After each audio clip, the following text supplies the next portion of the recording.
बिस्मिल्लाहिर्रहमानिर्रहीम। हमारा आज का जो अगला मौजू है या अगला चैप्टर कह लें, वो है हज़रत आदम अलैहिस्सलाम की तारीख़। पहले हम तख्लीक व मखलूक़ात का आगाज़ देख चुके हैं। अब हमारा अगला जो चैप्टर है वो हज़रत आदम अलैहिस्सलाम की तारीख़ है, वो कैसे और कब और क्यों शुरू हुई, आए जानते हैं।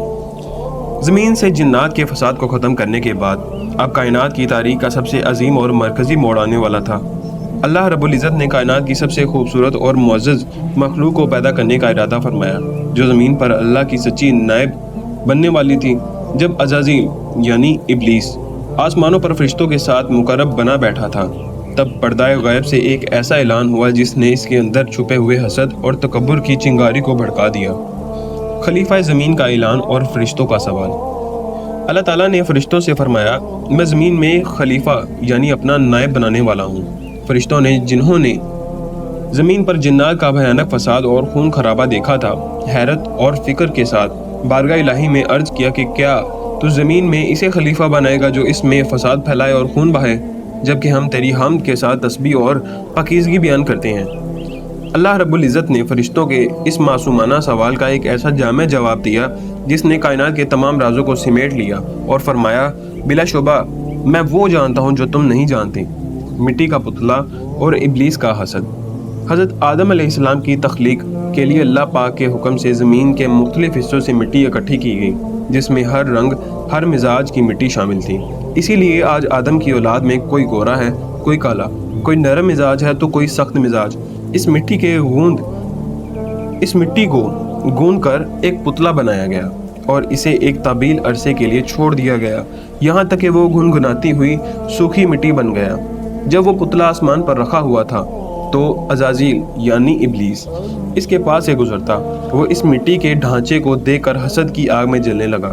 वो इस पुतले के गिर्द चक्कर काटता, इसे ठोकर मारकर देखता तो इसमें से खड़के की तरह आवाज़ आती।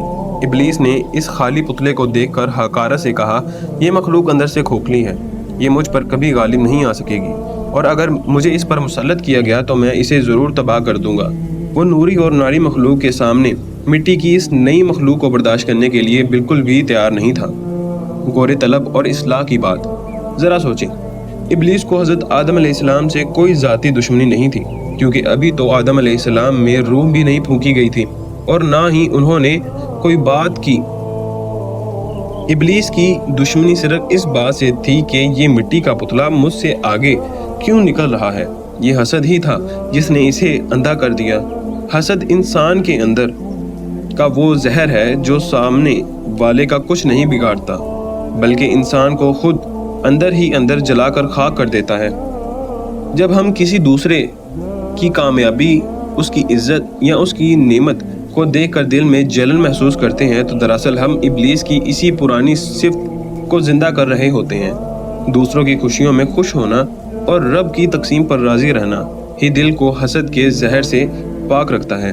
अल्लाह हमें और हमारे दिल को हसद से दूर रखे और हमें इन तमाम तर बातों पर अमल करने की तौफीक दे। हो सके तो इस वीडियो को ज़्यादा से ज़्यादा शेयर करें ताकि उन तमाम तर हमारे भाई बहनों को इन बातों का इल्म हो जिनको इन बातों का नहीं पता।